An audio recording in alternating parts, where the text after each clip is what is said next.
Yo, it's your boy Big Ev, a.k.a. Double Lock of Don. Today is Monday, February 26th. Here myself, Smitty. Good luck to everyone doing the combine.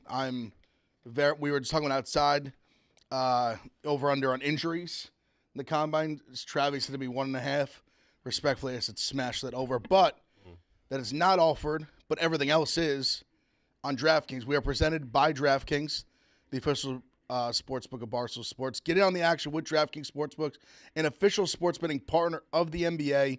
New customers who deposit $5 more can get a no-sweat bet up to $1,000 back in a bonus bet. What's no-sweat bet? It is just like getting an offensive board. Miss your first shot, you get another opportunity to score with a bonus bet back. Huge NBA lines tonight. Got a good slate. I know the Knicks are minus 11 against the Pistons. Got the Heat playing tonight. I think we got Raptors-Pacers, I think it is. Raptors-Pacers, that's correct. Gary Trent over 11.5 points.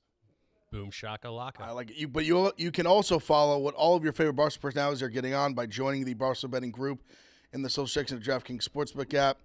I've been putting picks in all week. I'll have some more today. The Horned Frogs tonight, TCU. Download DraftKings Sportsbook app now and use code PICKCENTRAL, PICKSCENTRAL. New customers can get, like I said, a no-sweat bet up to $1,000 if your first bet loses. Only on DraftKings Sportsbook with code PICKCENTRAL. The crown is yours. Love DraftKings. It's been. I will say this, too. It's been great for me as a big MMA guy. Good card this week in Mexico City. They just have all the props and things early in the week. You have to really look at them, sift through, make your decisions, things you want to do. A lot of options there, especially like the big plus monies. They have all the props there. But Monday, 26th, they said everyone else in the combine. Oh, breaking. News. Huh. Every cent Mintzy makes in this tournament will be deducted from his salary for him choosing poker over a mandatory corporate. Oh, God. That's so tough. Oh, God. This was tweeted how long ago, Dukes? It's 11:01. It was tweeted. Okay, It's so literally now, just now. Yeah, wow. yeah. Man. I was going to briefly bring it up. I was going to say congrats to Mintzy. I don't know if it's now I'm hesitant to congratulate him now, unfortunately. Yeah, I was wondering how that would shake out. And we obviously know how. But I mean, Mintzy, the destroyer, people don't realize how difficult it is to in a $2,500 quote main event tournament that is riddled with sharks and pros to not only play that far but dominate in it. What's the first prize you said? It's going to be like 120, I think. 120 grand? Yeah. Holy shit. And he's chip leading with like 14 people left. But you not only have to play perfectly against these guys, but you have to run your dick dry. You have to get luck after luck after luck. It was what we saw last night. Mintzy's been running great, and he's been playing even better. And good luck to him, I guess. But yeah, I was wondering how it would shake out with the comp. This is a new update. Big Cat said all Mintzy's winnings will be donated to the Barstool Combine winner. Oh, man. That's tough. What a year for Will Compton. Oh, man, that's tough. I didn't even think about that. If Will Compton just comes in. What a year for Compton. Just gets to play a bunch of schleps in the NFL Combine, which he's had a good point today. He was never invited to one, so this is his first one. A 10-year NFL vet. And then, oh, man, Mintzy. I came in, I was like, damn, good for Mintzy. He's going to make you some money. Had a nice run. The only part I saw, I didn't know what the final prize was. Yeah, I thought it was already in the money. I thought it was a one-day tournament and he could get back. That's what justified it in my mind. But I was very interested to see how it would play out with today. Mintzy, I wish you good luck? Question mark. I mean, you still get the trophy, kinda, or whatever. I guess it's kind of he's in Florida. So he's not going to be able to make the combine today, and they play down to a final table today, and tomorrow would be the final table, and nothing's guaranteed. He's chip leader with 14 people left. That can change like that. Yeah. In poker. Well, so, I would imagine the stage the blinds and all that are getting much bigger. I'd imagine. Yeah, and it's just it's tough. It's tough. You need to close it down, and he's in a perfect spot to be able to do so. But obviously now you have to be very, very mentally sharp and present when you're in this position, and it's going to be very difficult with with that going on now. Yeah, that's tough for the mental. That's very, very. That's tough for the mental capacity. I will say he is. I know he's obviously Mintzy and like this. He gets his shit for lack of a better word, just being dumb at times. I'm sure he would even say this. No, this is stupid. If you, but I will say, there's a fucking combine today, and that's why I gave him the benefit of the doubt of it being a one-day tournament, so he would make it back to the combine. Like you. If this was the World Series of Poker main event and it was like Nate or I back in the day, we had to be back for something, we'd have to leave our chips at the table. Like, that's just what it is. Or Mintzy would literally just be going for broke. Yeah. Like, just basically be like, if he wins the 10, like, what is it, 10 million? He win the 10 million. Yeah, I mean, I guess if you win the 10 million. Probably be like, keep the money, fuck my job. Yeah. But I remember we did an episode a few years back in the summer, in the dog days of summer, when he basically I guess I'll say explained to me his whole strategy and all that. He definitely is, when it comes to the poker, he's definitely a sharp guy. Well, Mintzy's definitely sharp. Mintzy's interesting because he crushed it like in the I want to say like 2008 to 2012. He was a professional, and his thing, especially with live poker, is, I mean, you see him. It's Mintzy. When he speaks and goes off and is a little disheveled at the table, some people, not all people, but some people might not give him credit for being able to do simple addition. Or that's multiplication, and he uses that to his advantage. Yeah, that's what he told. That's what he told me. He said he used to really like. Obviously, at that time he was kind of going all over. Yeah. But he used to really like coming up north, which I know me and you can, especially Northeast, me and you can relate to this a little bit. And I'll say this: before I moved down south, I went to live in South Carolina for a couple of years, so I understood what he was saying. But there's definitely I don't even know if elitist is the right way to put it. There's definitely a mentality from Northeast people when you talk to some Southern people. When they talk slower, or like you said, like they do certain things, we're almost as dumb from us, where we'll think they're dumber, and they're pulling a fast one on us, and we don't even realize that. That's kind of what Mintzy would do on the north, like especially he was saying the Northeast circuit, or just if there was Northeast people even at the table, or just like some, you know what I mean, like just kind of like try to take it, or even not even Northeast, but just not from the South, and try to take advantage of like his the way he talks and certain things to try to make what you said, make them feel like he's not as smart as he is, and then take all their money. What's hurt Mintzy and a lot of live people out there over the past decade is the game has changed so much. There's so much ability to study and even the playing field through GTO that the human quality has been diminished a little bit. That makes sense. You can just the correct play via GTO by a computer. If you can study millions and millions and millions of situations and have it down packed, what is quote correct, and then that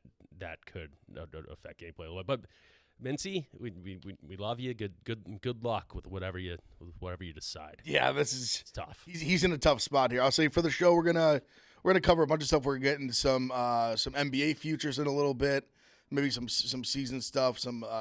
Obviously champion stuff, conference winner, get us MLB futures. A couple things I want to talk about off the top, though. I thought probably the biggest story this weekend, I'm sure Dukes chime in this well, Meek as well, if they have anything, court storming. Court storming is because, obviously, it's been debated for years now. Been a bunch of things happen from all these schools are getting fined.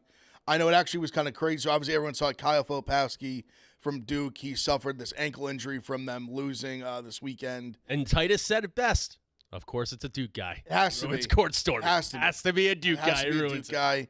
Hope he's okay. There was also there also was the incident earlier this year. She was fine though with Caitlin Clark, coincidentally at Ohio State, which that one got, I think, a little bit overblown. The girl was running on the court, literally felt like doing like a selfie video of her storming the court, and they just ran into each other. She was fine. Like it got overblown a little early that it was like the girl just stampeded her. They were just kind of just collided.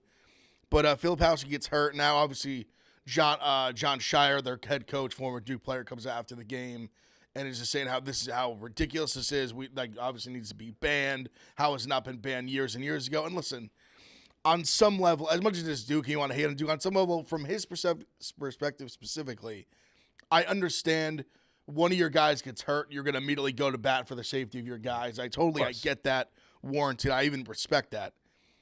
But it's really more, to me, just like a security thing. Like this is a fact. They put this up on the graphic I saw, that the ACC is actually the only conference who currently has no penalties for court storming. Like the SEC, for example, has incremented like big fines, and I think even maybe it's the Big Ten or maybe it's Pac-12. One of them has like after your third strike you get fined or whatever. There's each conference has like different things they do for court storming, or there's fines or other things. The ACC is the only one, the only conference coincidentally that has nothing. I've been the biggest court storming, like field storming guy in the world. I've always said they should do it more often. I think people hate on it too much because in that game, Wake Forest, it was number 8 Duke on the road at Wake Forest. Wake Forest is unranked. For the gambling community, Wake Forest is -2 in that game. So they're favorites, and people are kind of like, oh, like they shouldn't storm their favorites. I think, listen, number 8 Duke comes to town. You're unranked. You pull out a big dub. I think that's a court storming situation, in my opinion. You're a college kid. It's fun. Dukes. Can we also just put aside, like, also there's tournament implications. It doesn't matter, like, Yeah. Absolutely. The Wake Forest fan base doesn't. They're give on the a fuck. bubble. They need these. That was a massive win for them. Massive. So they don't give a fuck if like they're supposed to win or their favorites. Like, holy shit, we could go dancing now. See, my distinction is this was apparently kind of a freak accident. It was. They just he did. Listen, I think the security did a bad job of getting, like, they should have held them up for at least like 10 seconds. I get. Listen, it's tough, especially in a close game, which it was. It was like a 4-point game where like they were literally shooting free throws at the end. It was close like the whole game. So I understand like that when 30 kids just run off the court, like, but at the same time you should hold them up for at least, there should be like a 5-second window where you use 5 to like 20-second window where you hold them off, where you like get the opposite team just like off the court. Of course. If there's situations where court storming devolves to the point where opposing teams just get like ragdolled. Yeah, of course. Or on the football field. Yeah, no, you got to do away with it. But right now, look, this is the way it's been since the beginning of time. Let them storm. And also, I've gotten to storm as a college student. I got to storm, I think, twice. And Ohio State they do. With the one time I did, it was Ohio State was at the time they were unranked. They beat number 1 Michigan State by like 20. Like it was a blood. So it wasn't super like climactic. Like it was just a route where we knew the last 8 minutes of the game, like we're gonna storm. And they did like definitely hold people up big time from storming. But it is like, I got to storm the year after we graduated when we did the college football show, Ohio State, Michigan. We were dogs and we like beat the shit out of them. We knew we were going to go to the playoff. It was a big thing. So we stormed it. And they are two like memories that I cherish and behold. And they were just incredible moments that I will never forget. And I would want like I'm lucky to have kids eventually. They go to college. I would want them to get to experience it if they choose to go to like a big college or whatever, like a big sports college. So I just think they're just great memories. I want kids to have fun. So that's I've always kind of been anti the people who are like, oh, like, why are we storming this game or people are getting hurt, this and that.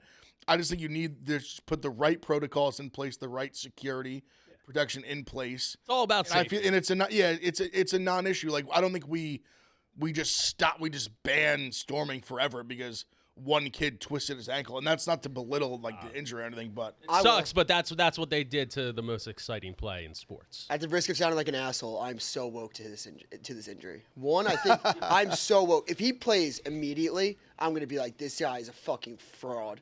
Like if he plays like the next game, I'm not gonna say like faking injuries or anything like that. Like clearly, like he's injured at some point, but like I also from like my point of view, I thought that he kind of initiated it. Like it seemed like he was trying to like push him and shove him, and like also what an idiot not to get off the court right away. Like Wake Forest is about to storm the court. You get off that fucking court as fast as you can.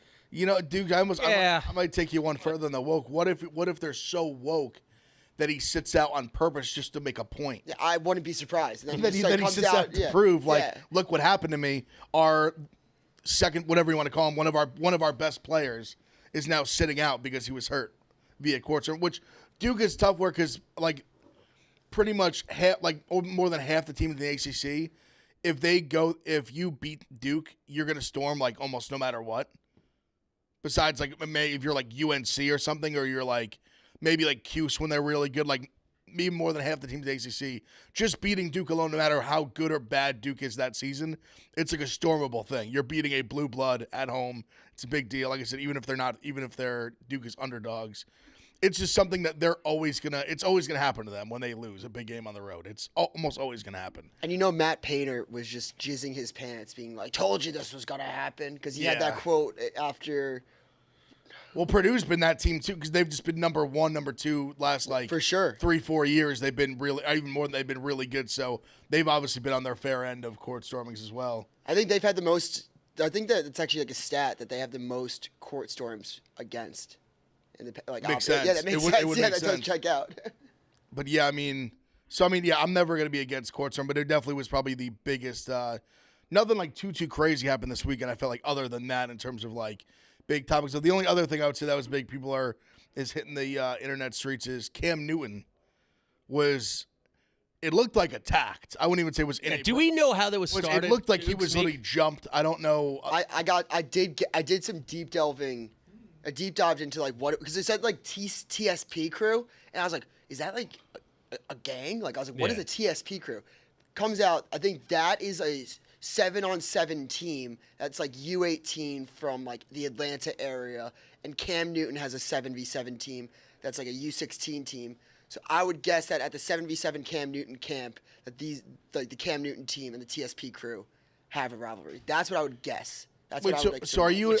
I'm getting jumped. That's what I'm saying. I feel like that's a big leap. That's a big leap from having a rival under 18 or whatever, under 16. And those didn't look like 16-year-olds that were. So I think that people literally jumping him. I don't know. Or trying to. I don't know if it was like coaches. I don't know if it was brothers. It looked like they were all in max and like legitimately like covering their. It looked like a hit job. That's what I'm saying. Like probably it looked like he got legitimately jumped by goons, and they realized very quickly that was a bad idea. But that's what I'm saying. Like the people that jumped him were the part of this TSP crew, which is a 7v7 football team. And I don't know, like all their dads. Yeah, like I don't know. I'm not saying it was. I'm not saying it was a 17-year-old. Dads are fucking nuts. Yeah. Oh yeah. Yeah. But credit to Cam for just what a monster. My God. He's just a beast. I said to Smitty when he came in, I hope there was at least one human being on planet Earth that saw that video, and whenever they go to comment dumb shit on Instagram, now they will always think twice. Not that Cam's going to jump through the screen, obviously, and hurt each other, but just think like, maybe we should tread lightly on some of these guys, because even the guy who has been retired for, three years now, is a fucking tank, and the average and three average human beings were no match for him. Was that your guys' first thought? My first thought initially was like, oh, these like kids or like these guys at this camp are trolling Cam for like not being as good, and Cam just like took it out on them. That was my first reaction. My first reaction was I thought Cam was just like talking shit, and people had enough. Yeah, my first reaction. Whether he was kidding or not. My first reaction, like a jump job. My first reaction was that he just was getting jumped, because in my head I was like, even if someone chirped Cam, like I don't think Cam would just chirp someone for no reason. I would think he's comfortable enough with himself. Like I would think someone would chirp him, then that's also he chirps back. But it's also his camp. He might have been just like. I would like to think that even him chirping, that someone wouldn't just like think that they could take Cam on, like, obviously, well, it wasn't one-on-one, but nobody you know what I mean? Nobody can take Cam. But I mean, 3 guys on him, and they were getting everything they could handle and then some. I mean, he is a tank. They want to talk 6'5", like 250, and freakishly strong and athletic, and just, I mean, bring him back as a tight end. Even at his worst, at his worst, he is better than 99.9% of men on their best day. There was a kid that came in, and this was like one kid that I thought might be like a player. Came in and he put all his might into this punch, and it did nothing. Yes, I was gonna say. I said that to Smitty too. I was like, there was 3 guys in all black, like all over him, and I don't think I had that Cam was also in all black. Yeah, just coincidentally. And then the other guy runs up. When I first saw him run up, I thought he was coming in to help Cam, and then he just punches Cam in the. I was like, holy shit! Did nothing. And then Cam, I don't even know if he felt it. Yeah. I mean, this guy comes in and like crow hop sucker punches Cam Newton while he's literally dragging 3 bodies around. He got knocked back a little bit. Yeah, he bounced off him throwing the punch. I was like, this guy, Cam Newton, I mean, I know he does the podcast now, and he said a lot of like very, we'll say controversial things about other quarterbacks that are currently in the league. And a lot of people have their thoughts on them, him shitting on like kind of current guys. But I think Israel Asadi said it best. Y'all must have forgot. No, y'all must have forgot. That's what that's what I said. My first reaction is like he's been getting so much shit because I think a lot of young kids forget how good he was. There's 15-year-olds that don't understand that Cam Newton at his peak was like the best player in the NFL. They had what 15-1 that year. I mean, he was MVP. Yeah. And people forget his rookie year, he broke the record for like passing yards as a rookie. I mean, he's broken I think he has the most rushing touchdowns ever by a quarterback in the NFL. There was a time like this is a man that I think is going to get legitimate. And I think I don't know if anyone's had the conversation before. Is Cam Newton a Hall of Famer? No. You don't think so? No, nowhere near as long enough. It's tough. Maybe he had the one. I think his peak was obviously high enough, and but there was a duration. But I could hear the argument that he wasn't good long enough. But I mean, he was. We'll have to go back to the really good stats. I think the 15-1 year was so out of. He was that year. dimension. That year was one of the best years by an NFL player. Yeah, it was up there for sure. And every other year was good. It was very good. But Hall of Fame worthy. If we're including his college career, sure. Oh yeah, for sure. Well, yeah. Well, I mean, college. I mean, his college. That season with Auburn was definitely one of the best ever. Yeah, he's he probably won't make the Hall of Fame, but he's probably a good year or two away. And it'll be that 59.9 completion percentage is tough. It literally was just 60. Yeah, but look at his rushing yards. Just 60. I mean, the guy's he's unbelievable. I mean, what he did is a dual. I mean, and I do think he doesn't get enough credit for it. He said this, and people kind of shit on him for it. He truly has become if you could build a quarterback in a lab, he's that guy. Well, yeah. And people argue obviously he was inaccurate at times. He also, he would overthrow high sometimes. And but Dukes can attest to this. He also broke down pretty quick. The way he played he just broke down. And he was a guy too that he didn't get the calls.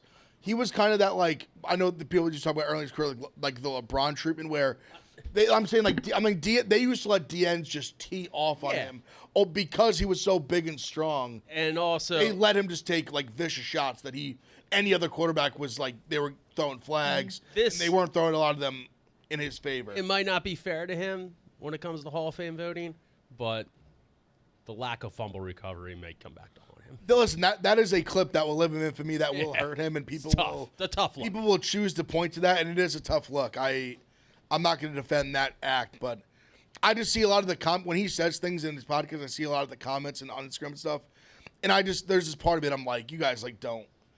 He deserves so much more respect. Oh, he's a beast. Then I think people are remembering him because they're remembering him that COVID year on the Patriots. I'm like, no. When you think of Cam Newton, you think Panther. You usually think Panther Cam Newton, who was one of the best players in the NFL, or even Auburn, whatever duration it was. That's what I always bring this up. That year when I was just blindly supporting Cam. And it was he was good before he got COVID. That's a fact. That people don't want to have that conversation. Even the game where they lost in Seattle, he was a monster. When he got blown up, but. He had, I think, 8 touchdowns to 10 interceptions, right? And people were like, oh, he stinks. Everyone could see his arm was falling off. But I always remind me, he had 13 touchdowns rushing. Yeah, no, I mean, you give him obviously he's a quarterback, he's getting a direct snap, but you give him a shotgun. I don't know if there's anyone I want taking that ball in the end zone. If I had one guy that could score me a touchdown from the 1 yard line, it's either Jalen Hurts in the tush push, or it's Cam Newton taking the direct snap and just running up the middle or whatever he needs. He was an auto 5 yards. Yeah. He's just undeniable. He's lower in the shoulder, and he's getting the better of it. If I want to take you back to 2015, the biggest stars in all the sports: Cam Newton, Steph Curry, Mike Trout, Bryce Harper. You're missing one. Who am I missing? OBJ. Oh, OBJ. Yeah, at that time for sure. Yeah, for sure at that time. That was the Norman year. Yeah, it was. Yeah, you're right. That was bad times as a Giants fan. That was tough. Good and bad. It was weird. Yeah. It was a weird time. Oh, that last good receiver the Giants have had. Cam was But yeah, Cam was guy. that. He was. I mean, the dab. People were the dab touchdown. People forget he obviously the Migos invented it, but he took the dab and brought it to. Everyone was doing the dab because he did the dab. He was the face of the sport for for any of our Utes out there. You know the gritty. This was the gritty times 1,000. the dab. That was all Cam Newton. You think Justin Jefferson is like when we have this conversation in 10 years, like he's the gritty guy? Absolutely. Oh, yeah. Yeah. When you think the gritty, you think Justin Jefferson. It's really LSU guys, but if there's one guy, it's 100% Justin Jefferson. Or Jamar Chase. Yeah, Chase. No, 100%. He'd be like if I had to pick a That's what number you say two. about the LSU guys. He'd be the number 2, but Justin Jefferson is like the one. He's Mr. Gritty. Yeah, Meek had to nitpick me there. I dropped the LSU. We had to Jamar Chase. It's all right. It's all I right. was reading a text, my bad. You're good. And before we get into some futures and stuff, I want to talk quick because it's held up baseball. So on Cody Bellinger, 3 years, $80 million to the Cubs. Smitty, obviously, baseball gave his take on it, but I think it seems to me like a pretty good deal for definitely the Cubs. Like something had to get done. Something just had to get done between Bellinger, between the teams. Like were the Yankees looking at him at all? The Yankees were never in on Cody Bellinger. Yeah, I just think Meek's baseball guy. I don't mind him tuning in there. No, I was he's gonna. just so funny. We just have so many outfielders, and like they picked up Grisham, they picked up some other guys. Like I just don't. There's just no room for him on the Yankees. It's an interesting contract because he held out this long, so I would assume he was expecting more. After I would have the year he thought had so. last I would have year. expected 100 plus. He's 28 years old, still relatively young. He has an MVP under his belt. He also has a lot of shit seasons under his belt as well. So it is a kind of a question mark. I think it's a good deal for both teams. So Meek, it's also isn't it? It's still like a prove-it deal. Is it a player? It's like a player option after year it's one. basically Correct? 3 Yeah. 1-year deals. Yeah. That's what I Yes. thought. And the first year was like 30 million, so it's the Yeah. biggest like chunk. Yeah, which So it almost I like think it's is almost like an fair. expensive, like a high end prove it deal. And the Cubs, after their offseason, they needed to do something. Yeah. For sure. Honestly, I saw it. I think it was Chief posted like what their lineup kind of like could be. Didn't look horrible. It's like the same lineup as last year, though. Can he? It's Yeah, true, but a year- that's but a true. year- But, a year I don't think older, their a year lineup more was like mature. horrendous. Like, it's Dude, they not were bad. they were a Not Suzuki bad. fly ball from making the playoffs. Yeah, not And a not corn. bad. Funny to think about. Yeah, I mean Justin Steele's going to Kinda come forgot about back. that, I mean, yes. if he can come anywhere close to his Cy Young worthy year, like that's going to be big. Losing Stroman Stroman had a big first half and then absolutely Losing fell Stroman off. might help them. Yeah, it but- might help him. Meek, does he have the option or does the team have the option after every It's year? player options. Yeah. Bellinger has 3. Opt out for year 1, opt out for year 2. So it's basically 3 1. So like if he just goes off. Yeah, so if he goes off, he's If he puts up comparable stats this past season, he'll probably opt out, and maybe teams will be like, "Oh, he put together 2 good years in a row. Yep. Let's give him Yep. like 150 million George Springer money because Yeah, he'll only be 29." Yeah, that's what I was gonna say. I looked up that he was pretty young, so I don't think this is a bad option for him, all things considered. Yeah. Because like Meek said, if he can string together 2 really good ones in a row, then we could be looking at like the $150 million contract. I'm more interested in Meek. Let me hear your thoughts on this. Was this Bellinger being like the Boris, like, yo, I want to fucking play. Let's get something done. That's the way it came off to me that Bellinger's like bored, he wants to play. Yeah. And what also hurt his case is no one was really interested. Like I said, the Yankees never involved. Phillies. The Blue Jays were filling holes. Had The a couple Phillies thoughts. outfield crowded. Giants, they signed Jung Ho Lee, Jorge Soler. Yep. So you look around, you're like, who else is offering Bellinger a contract? Yeah, the There's outfield no market one. was definitely going thin for sure. And that's what's hurting the other clients. At least in Snell's case, Bohr still has that Snell offer from the Yankees that he's just pitching to teams like the Angels, saying like, "Can you beat this? Can you beat this?" He's been there for like a month now. And Montgomery's Yankees are just sitting there like this. Montgomery's getting Birdman hand rubbing like, nope, we're just going to chill here with that offer. Yeah. Only one on the table for like 2 months. Montgomery's starting to get fluffed by everybody. Yeah, I saw the Red Sox thing. Oh, the Red Sox can only afford a Zoom call for Jordan Montgomery. Also, I heard, hold on, well, Meek would be the one to confirm this. Is it true he's working out in Boston? His wife, I think, is And they like a couldn't nurse. even meet this guy in person. He's in their fucking city, in their backyard That's working out. embarrassing. Yeah. And they wouldn't go have. That's They wouldn't go. They wouldn't just go to his house and talk to him. Meet him at a Something. dive Go bar. to go to anywhere, a diner somewhere. Talk to this fucking guy. It was raining. I mean, as much as I would love to I love dancing on the Red Sox grave. I mean, it's sad. They are such a The joke lack right of now. money that like they have all this money. I mean, when you have your best player, the first thing he says to the media is basically, "We're not trying to win, and it's not anyone in the clubhouse. We're just sitting here, just not putting together a team that we clearly are capable of putting together." I mean, that's Devers being the first thing he says to the media. I mean, that's got to be like, what the fuck? Exactly. Like as a Red Sox fan, Meek, could you just walk me through what the hell happened?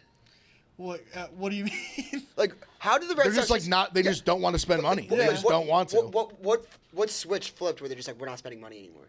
Bogarts and Devers, I guess. They kind of were like, we're only going to pay one. Yeah, that's pretty much it. Like what they want when they originally traded Betts and Price, it was to get under the luxury Betts too, of tax. That's where you course. can reset. Then they brought in Heim Bloom. They told him run this team like the Rays, like just cut costs, get us under a tax.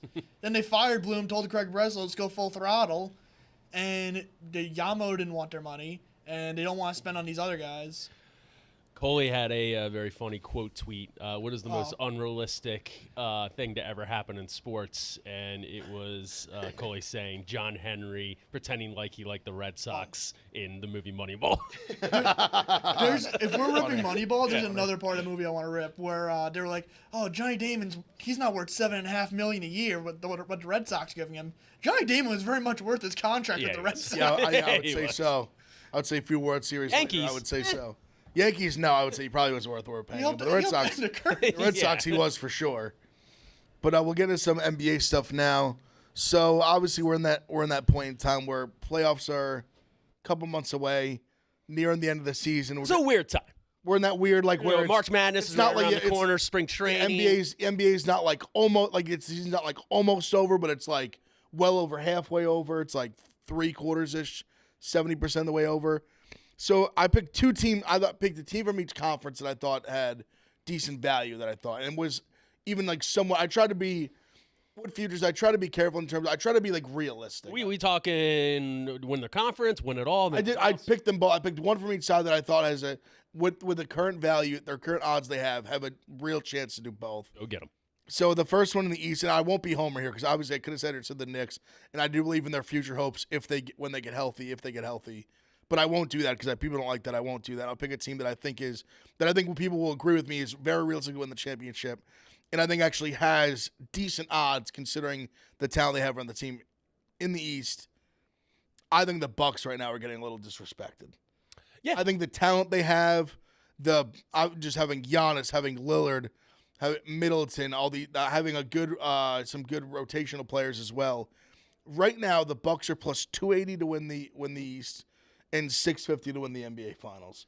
When I see 280 and I see the Celtics are plus 115, listen, the Celtics have been the best team in the East by far. No doubt about that. They've earned that right. They've been the most consistent team. They're like 45-12 or whatever, something just ridiculous record.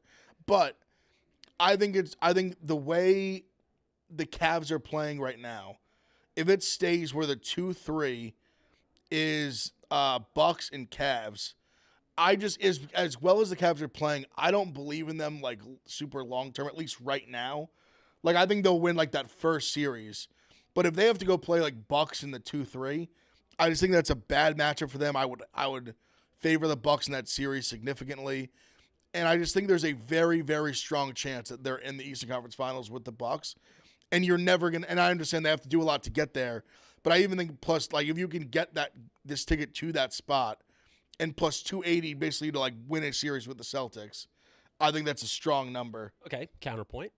You're not wrong. Based on talent, yes, the Bucks absolutely should be there, and it should be a little closer than plus 280 compared to 115. Next highest odds to win East is plus 800 next, by the way. So Vegas has a 2-horse race. And I would say that's kind of my point of like I like the Knicks, and I do think the Knicks are decent value at plus 800 to win the East. I just think they're still.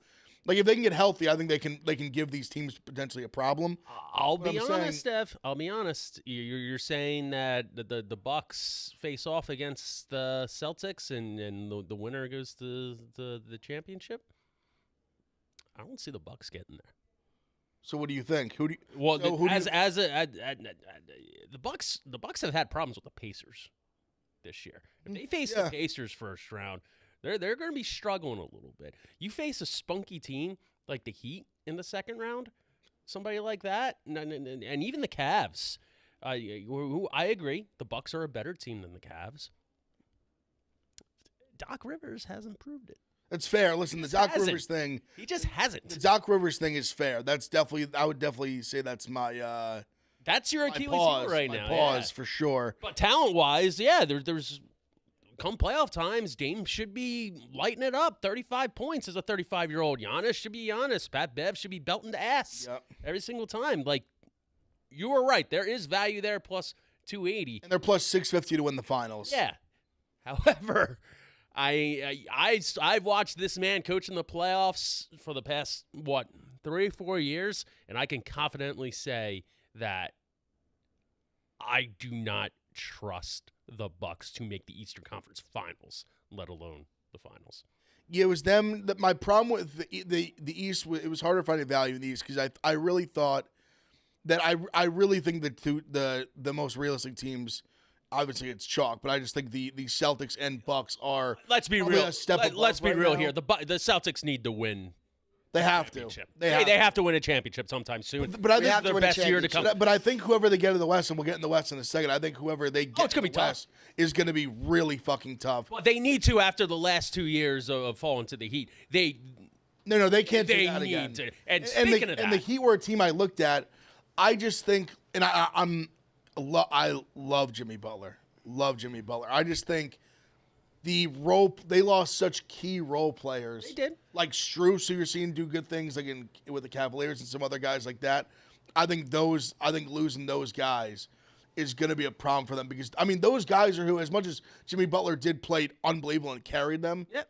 Those guys were playing out of their mind, shooting the ball out of their mind. But they also came out of nowhere. So they did. The other guys came out of nowhere, and also listen, if there's one scary Terry Rozier. That was a great pickup by them. If there's one team that could put that together, I believe it's Pat Riley and Spoelstra. I think are capable of cultivating. Absolutely, absolutely, and you said it right there. Spoelstra is the key difference in the East, and if the Heat want to be plus 1,000 to make the championship, hey man, if there's one team that can take the Celtics, and I've had in the past. Yeah. Plus 1,000, that's not looking bad. And I'm not going to be a homer here, but Embiid is Sixers are plus 950 right now. Embiid is projected to come back a couple weeks before the playoffs at this point. If he is able to come back and get legs under him, the Sixers are going to be they're going to be a tough matchup. They're going to be tough to beat. They'll be dangerous for sure. So the team in the West, I went long odds here. Also, Pacers plus 4,000. Never going to happen.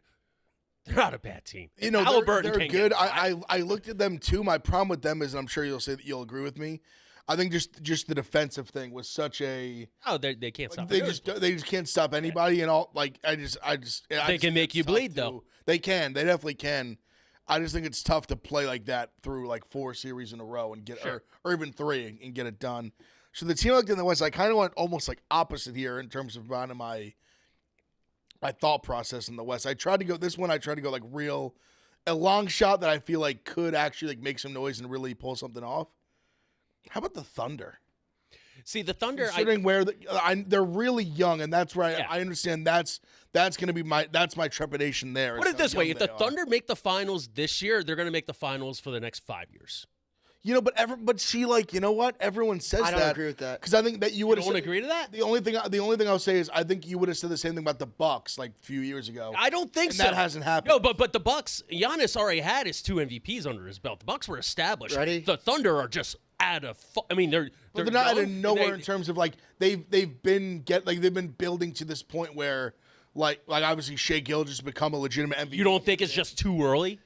It could. No, I'm saying they're plus 800 to make the finals and plus 2,000 to win. And they're playing phenomenal basketball. And they're playing great. Probably the most fun team to watch. They're still like tied for. I think they're tied for first place with like a game back in the West from the number 1 seed. So they'll get home court. They'll get a lot, and the matchups in the West I think are really going to determine it because there's so much. The West is awesome because at the top, literally the top like 4 or 5 teams is separated by like 2.5 games. You can see like the T-Wolves to the Thunder to the Nuggets to another team who I think it should be taken very seriously. And the odds are now too. They're the fucking Clippers. So here are the odds. Top 8 of the West. Tell me a team that you don't think could possibly make it out of there. Nuggets plus 245, yes. Clippers plus 250, yes. Thunder and Timberwolves 800, 850. Normally I would say no, but they're proving it. They're proving it. I don't long. know what it is about the Timberwolves. It's like the Nuggets last year. You expect them to fall, but pretty soon they're in the finals and you have a baby face again. I love I'm not making that bet. I love the Timberwolves. That's like my team out of the West that I want to pick. Like, They're the team I'm like, I like the Thunder better. I don't know. Cat's established. He's an all-star again. I think Anthony Gobert- Edwards is playing out of Edwards is nowhere. a monster. Gobert That's a monster. finally found a way to fit in there. He's going to be defensive player. You know what he is? Defensive player of the year right now to win?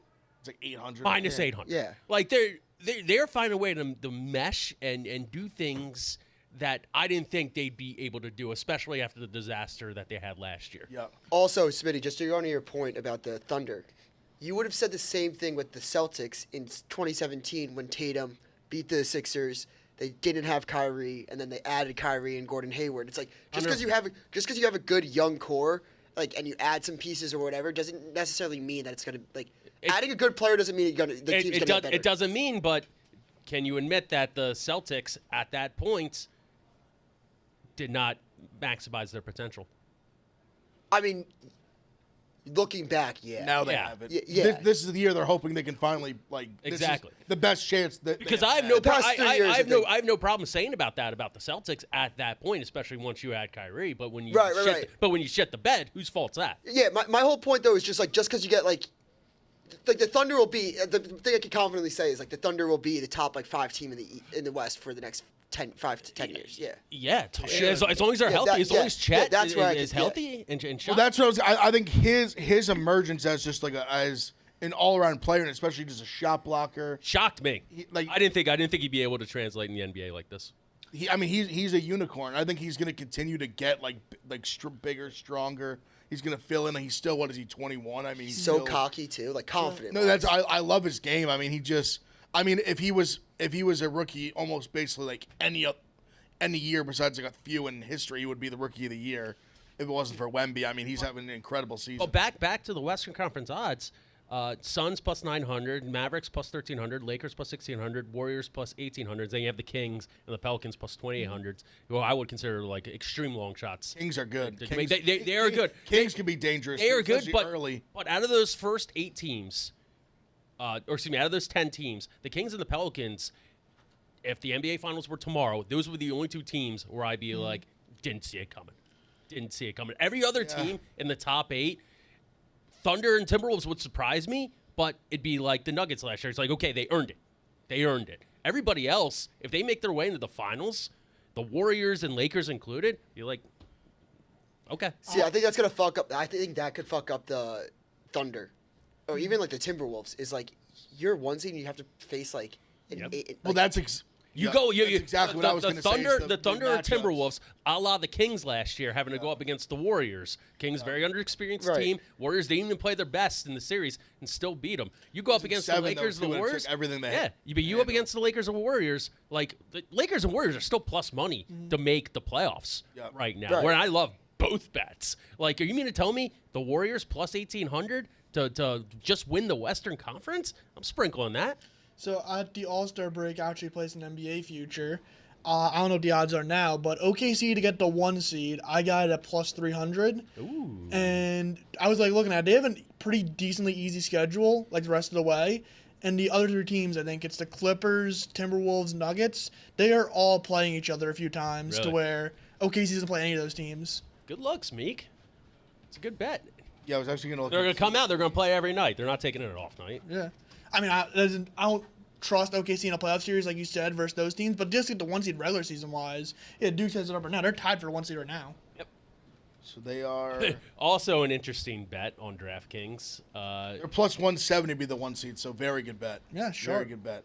And they're the favorite to be the 1 seed right now, over the Timberwolves. And I believe, and like I said, the Nuggets are 280, Clippers plus 550, and Clippers only like 2. And I would say the other one would be, I think Clippers. I would say is the best value on the board right now. They're plus 550 and they're only 2.5 back. I know Ebo has the Clippers. I forgot what he had the odds at for that. Then after that, it's like plus like 6,000 and. So here's an interesting bet on the DraftKings Sportsbook. Victor Wembanyama to score a quadruple. I saw that. By the end of the year, Like 350 to 1. plus 350. So he has had 3,500. 3,500 to 1. He only had 10 blocks. And he's not going to do it with 35 steals. to 1. I said 350, 35 to 1. He only had blocks in double digits 1 time this year, and he only had assists in double digits 1 time this year, both on separate nights. But you get into a situation late in the season, You think they might like just feed the big guy and let him have a game? It's almost like if he just, I don't know if you saw, so The last quadruple double was David Robinson in 1994. By the way, I don't know. like I don't know if you impossible. saw this past weekend, Smitty. I'm sure Dukes did, or maybe probably Meek too. The end of the UConn game, Tristan Newton was like an assist away from the triple double, and at the very end of the game, it was basically like they were up like 20 within like it was garbage time basically. And they almost passed. They almost were like trying to set up like assists, and the one he passes the ground, they're like shoot it, and he makes it. And the place like Gus Johnson like stood up like the whole. They went nuts. I could see them getting in a spot where if he just happens to have a game where he has a million blocks, and maybe he finds himself all of a sudden he looks up in the third quarter, he's got 6 assists, yeah, 5, and they're like, let's maybe I toss one over here, he makes a layup, and be cool. That would put together. a quadruple double would put asses in the seats for next year. My only rebuttal is Greg Popovich being the head coach. I could does he not strike you as the type of guy that's like, yeah, like he shouldn't care about like records, like let's sit him. Possibly. Like let's sit Yeah. him. Possibly. I mean, yeah, we're talking about the guy who you had Tim Duncan for sure. So Yeah. So wait, did you guys know who had the last 5x5 game before Wembanyama did it? It's a wild name you'd probably never guess. Nick I Batum. Wait, who? Nick Batum. Not him. What? actually don't think that's a horrible guess. I think to be Batum honest. had one though 5x5. in 2019. TJ McConnell had a weird game It- where he had like Can I Matthew get Dellavedova. guard or Center. center. Mitchell Robinson? No. No. Roy Hibbert. I'm Dude, thinking you were in the chat someone- when I said it. Someone that could pass. I'm trying to go get big man that can actually pass. Hey, not Jokic. Again, I'm trying to think maybe someone older. He is active. He played yesterday. Oh damn! Wait, I don't know if he played yesterday. Marcus Gasol. He's not even active. Not active. That's what I That just- wouldn't have been a horrible guess, but he's not active. I don't know. Tell us. Nurkic. Okay. You would Okay. never guess okay. that. Okay. You know what? I think I would have gotten there. Yeah. I don't think I. Oh, he's pretty rounded. He's good. I was thinking of someone of a little bit better stature, but I mean, he's a solid, very solid player. It's not Yeah. like he's. There's There's only like bad. 2019 centers. I think I would have gotten there. But there's only 22 of them in NBA history, and Nurkic was the last one. Dude, Nurkic put up some insane stat lines for the Blazers. I'm not gonna lie. When you said like Yeah. you would have never guessed him, like I was thinking like Oh, yeah. like way more obscure. It wasn't bad though. We'll get quick. So real quick, we only got like 10 minutes or so left. We'll maybe we'll save some MLB futures for tomorrow. We'll do a little bit of that tomorrow. Love it. Anything? I did actually want to tell this real quick. Yesterday, so I went to the St. John's Creighton game, where I'll just keep out with a close friend that sat in a box. How did Rick Pitino look in person? He looked like an angel. So in the all white suit, it was Johnny's day, all white seats and all the white shirts and all the seats. He broke out the white suit. just looks like a Baptist minister. So from, like, crazy, so 1960s. very crazy scenario. So through, I'll just say through the close friend I was with, their dad is very, very good friends, very just crazy with the #1 donor to Georgetown, and he's also there's a flex. He's also the #2 donor to St. John's, which is pretty wild when you have so much money that you literally can be a donor to both. Just influencing the entire Atlantic. I was United States. I mean, that suit is. I know he's worn it before at Louisville. Some people mentioned that to me when I tweeted about it yesterday. But I mean, that's just icy. And all white, you beat Creighton coming off the big one. So we got these tickets, and my friend's father sat with him, and they sat basically right behind Rick Pitino's the bench. So he's very good friends with Pitino. So after the game, they're basically like, hey, like his like whole family basically is going to this place like after like you basically come. So we all go. So basically we went to this like steakhouse where they kind of have like the nice bar when you walk in. So it literally was. It was a good amount of people. It probably was like 20 to like 30 people, but it was basically just Rick Pitino, his whole family, and then me and like a few other people. It's awesome. And just I only talked to him. I told Big Cat after texting. He obviously has the thing with Rick Pitino. I only talked to him for like 10 seconds. Didn't even like bring up Barstool or anything. But it was just wild. Just there's the post game drinks with Ricky Pitino. He did change, I will say. Does he know what Barstool is, you think? That was what Dan asked me. He was like, does he know Barstool? And I felt bad. I was like, He might be so I literally old talked to him school for that like- he might not. the only thing I will say is the guy that I was with, that was his like good friend, was like very aware of Barstool.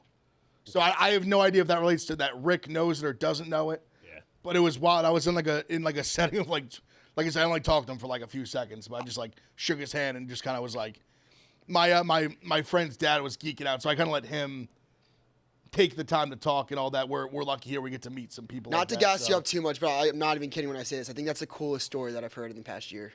It was pretty wild. Like I said, it wasn't like me and like I said like we had post game drinks. I wasn't like me and Rick were like, hey Ricky, like cheers, and whatever. But you know, I was in a setting of like a very small. It was basically his whole family, like all his grandkids and shit. Dude, you went to Sunday dinner. You went to Sunday dinner with the. I wouldn't say but Sunday dinner is a stretch. That'd be a stretch. It was on a Sunday.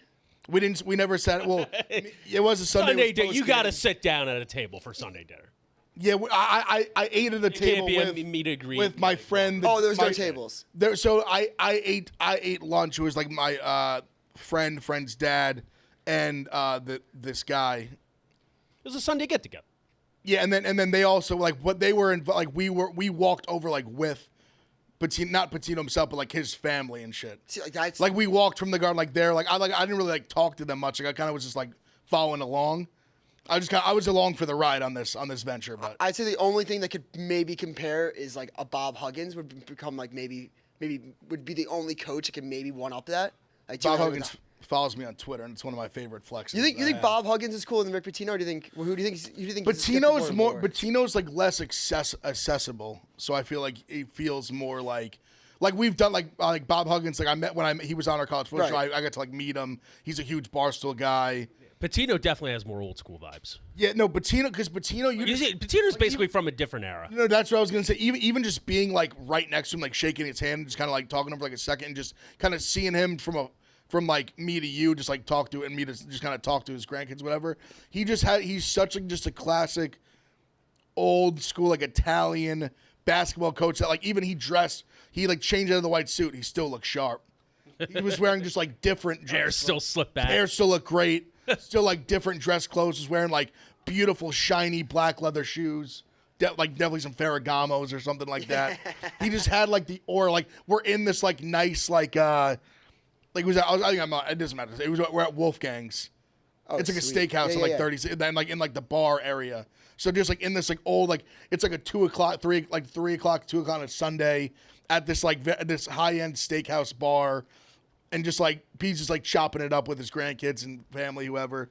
I guess his son, that's the New Mexico coach, was like supposed to come, and then they had lost. They lost. They lost, and I think that was why he didn't come.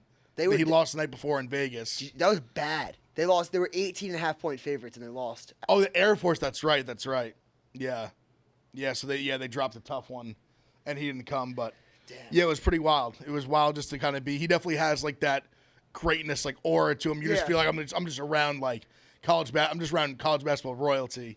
Just in New York City. Just I don't know. There just felt was a cool element to it. He had a funny ass comment because I think the people that listened to like last week when he went after his players for like not being able to move laterally and all that. Now he's saying like yesterday he's like I've never been with a group of guys that have never been so close, coaches and players like off the court. And he was like, last week, like I made some dumb comments that like we cleared it up, but I just thought it was so funny. Like he built them stronger. Yeah, just the 180 to be like, I've never been with a group so close. Like maybe he pulled like kind of the, you know how you get these guys closer. They have the one common thing. They all don't like me for a second. Yeah. We've seen coaches do that in their day, and then they rally back and they realize there was a method to his madness. The guy's done great shit. But we'll give round off with our picks at the end. We'll give Smith. I'll have you go first. Give your favorite pick, and then if you have more than one, give your full card, but emphasize what your favorite bet is tonight. And my favorite bet tonight is Gary Trent over 11.5 points. Crushed that number his last 2 games. They're playing the Pacers, who can't stop a nosebleed, as we said. The only caveat that people should be aware of is they played the Pacers on February 14th, and he had 8 points. Wasn't playing as much minutes as he has in the past 2 games. Very confident in Gary Trent tonight. That is my only play. 11.5 points over. Yeah, so I had my favorite play, shout out to DraftKings Sportsbooks. I'm taking the Miami, North Carolina over 153.5. These are 2 teams that have no problem getting up and down. I mean, if Miami has any chance of staying in this game, it's a 14-point spread. They need to get up and down. They need to score. I'm not sure if Nigel Pack is going to be back, which would be a big factor. Would help Miami with their scoring. but I still think they play no defense as well, and I think UNC at home will be able to exploit that. I wouldn't be shocked if they put up like a 90 spot here. That wouldn't surprise me whatsoever, and I think that'll be enough. Or even if they get in the 80s, I think it should be enough. So I'm taking Miami, North Carolina over 153.5 is my favorite bet.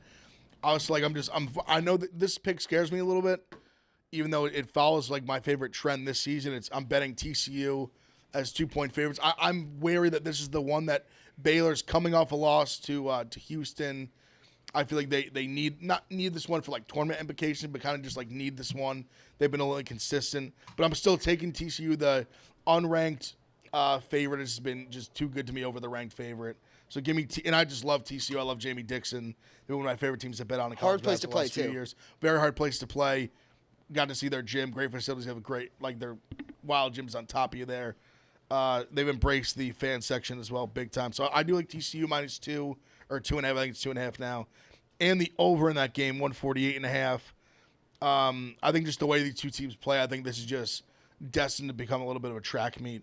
So the full card is Miami, UNC over 153.5, TCU -2, and TCU over 148.5. You can find them all on the DraftKings Sportsbook. Make sure to join the Barstool Bets social group. Get in there. I think we got a ton of members now. It's growing every day. Get in there.